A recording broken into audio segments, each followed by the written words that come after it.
What's good, YouTube? This is Boxingwave, and we are back with another fight breakdown. Please, if you haven't already, subscribe to the channel. All right, share the video if you like it.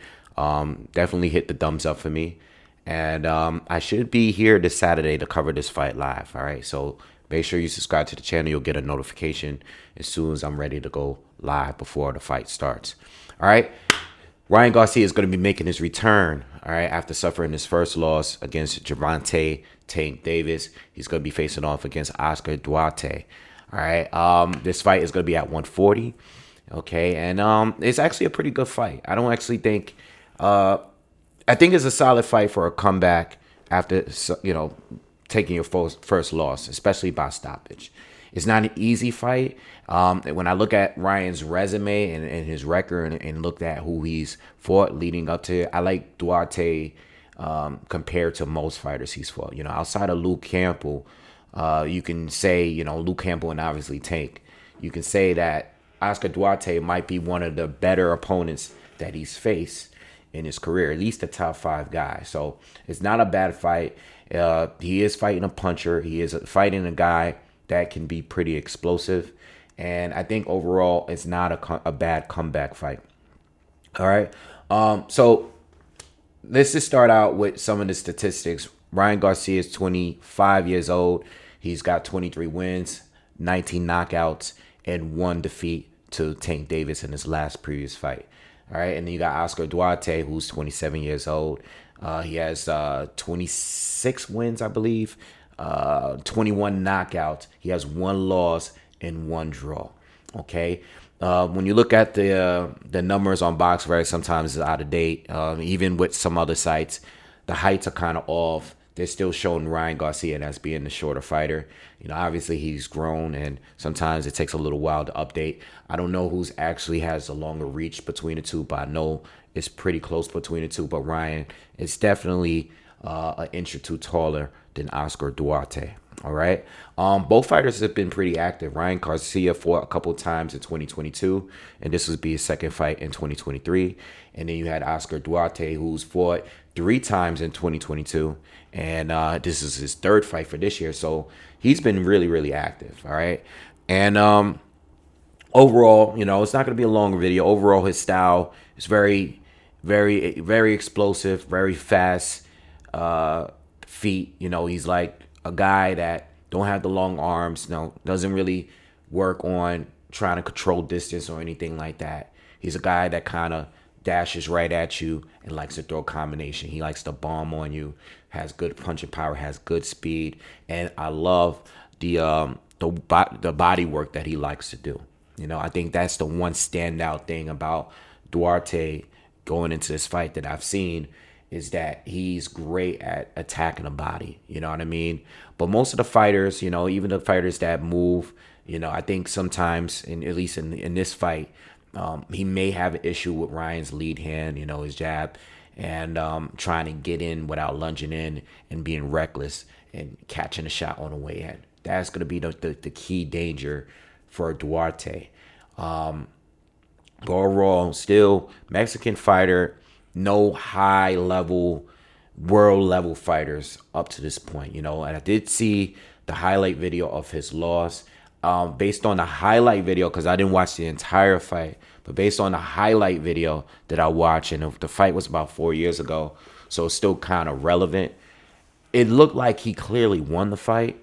The guy he fought was more of a mover, was more of the guy that was setting traps. But Duarte and his his aggressive style, and the effectiveness of the punches and the damage he did in our fight, I think overall he should have won. It was a loss, a split decision loss, and a 1 draw that he has had in his career. It's very, very early in his career, like years ago. So I didn't even bother to look at that, But overall, his style is pretty aggressive, dashing in quick, unloading with combinations. Very heavy-handed in both power in both hands.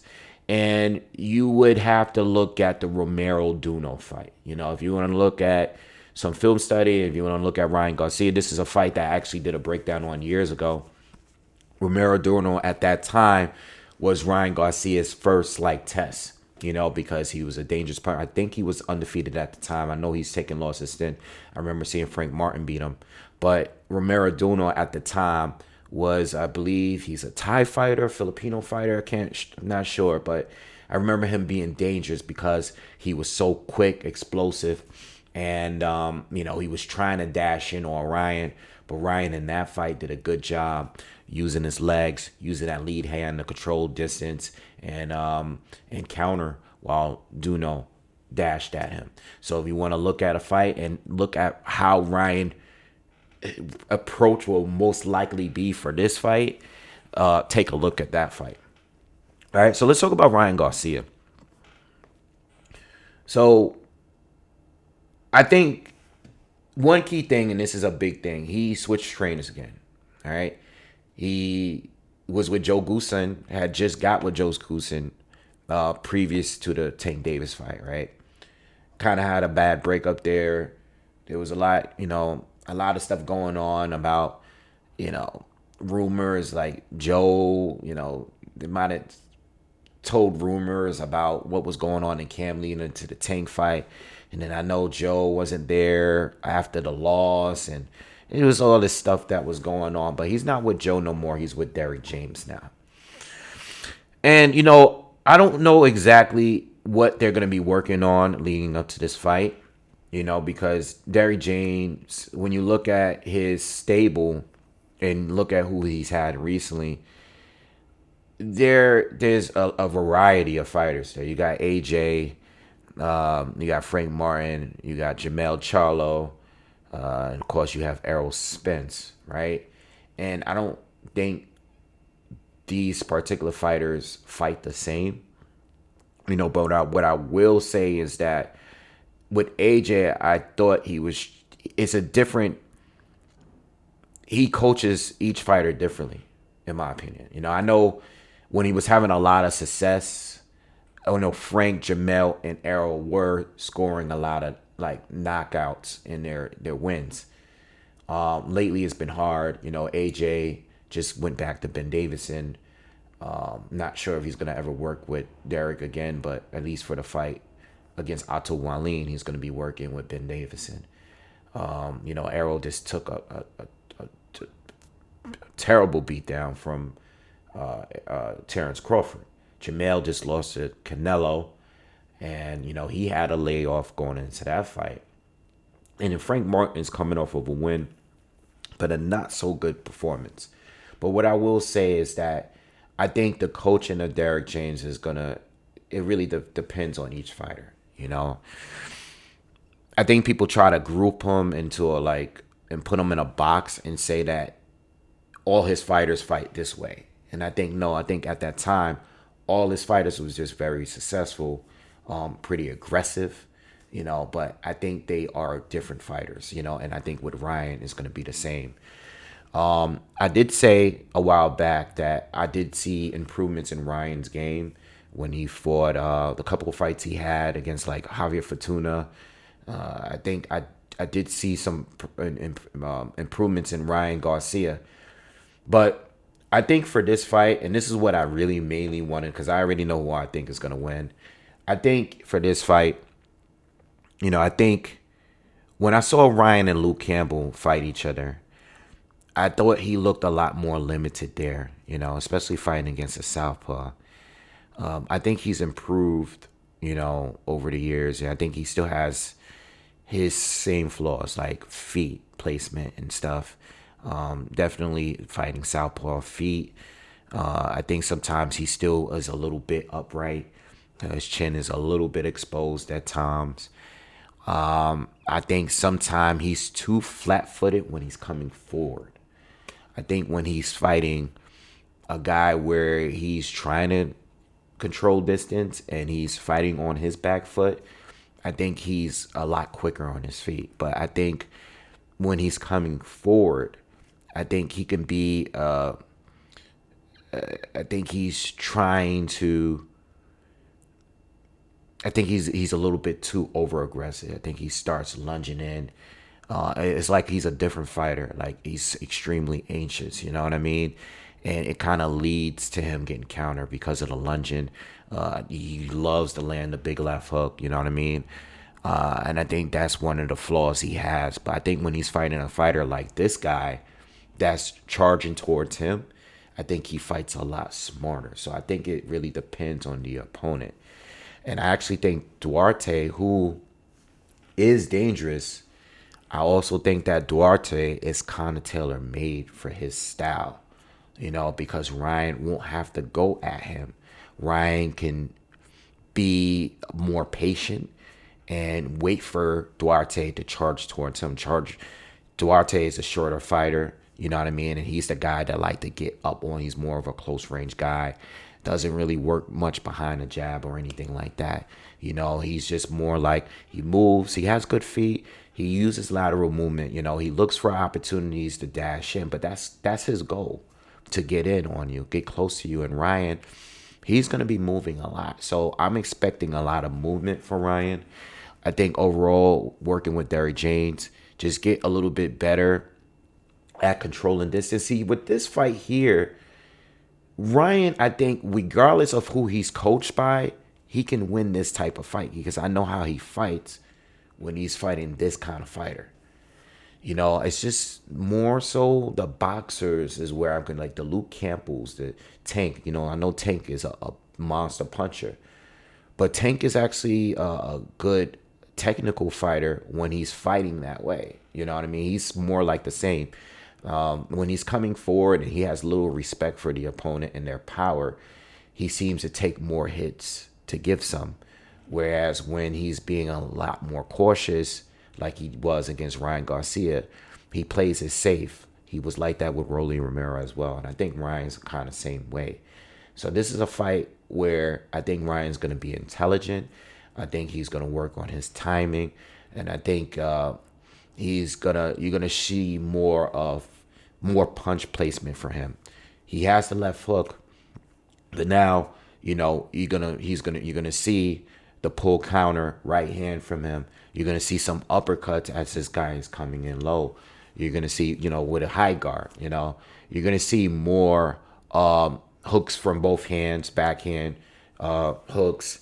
You're gonna see the lead hook, the left hand hook. You're going to see the uppercut. You're going to see straight rights from deep. And you're going to see more of what Ryan's going to do. This fight, in my opinion, even though Duarte is a good opponent and he would be trouble for some fighters, I think Duarte is tailor-made for Ryan, And I think this is a showcase fight for Ryan. It is just an upgraded version of a Romero Duno type of fight based on the styles. All right, so I think Duarte's chances, obviously, working the body, hurting Ryan to the body. Ryan was stopped in the fight where he was hurt to the body. They were saying that there was an injury before the fight and stuff. I don't know how true that is, but I do know that Ryan was stopped with a body shot. And I think I keep saying this guy's name now. Oscar Duarte's best chances is getting in close and trying to bully Ryan on the ropes, but go to his body. But you got to be careful because you don't want to leave yourself open to a hook while trying to go to the body. I just think that Ryan overall is going to neutralize him with his jab and his lead hand, all right? And then he's going to counter and time those right hands mostly, and the left hook as well. And Ryan's just going to be overall, he's going to be too much for him, and he's going to get the stoppage at some point. Ryan is good for these kind of fights. It's the movers, like Emmanuel Tago, that guy. Tago didn't give him much trouble, but it made Ryan look bad because Ryan had to chase him down and cut off the ring and trap him. And Ryan he's not great at that specific type of fight. You know what I mean? Patient fights, guys that, you got to keep it straight, simply in the center of the ring. You got to worry about a counter puncher. Those are the fights that I'm a little bit more concerned with Ryan. But this fight here is a confidence builder fight. You already have the loss on your record now. So even though the loss is hard to take, you probably feel relief too, because it's not all about staying undefeated, And I think Ryan is going to show what he can really do here. All right, so I'm interested in seeing again. I don't think this fight here is going to tell the full story because of the styles. I think when Ryan gets in there with another boxer, you know, and if he goes straight to Teofimo or Devin Haney or, you know, Prograis or any other top 140, it would tell a bigger story. But this fight here is based on Ryan's. I think this is a tailor-made fight for him. A tough opponent, a dangerous opponent, but Ryan is at his best against these kind of fighters, in my opinion. All right, so anyway, that's my breakdown. I should be here Saturday. Don't know if I'm going to be here for the full card, but I should be here Saturday. All right, I'll be covering the fight. So check me out then. Hit the like button. Subscribe to the channel. I'll see you guys on the next one. Peace.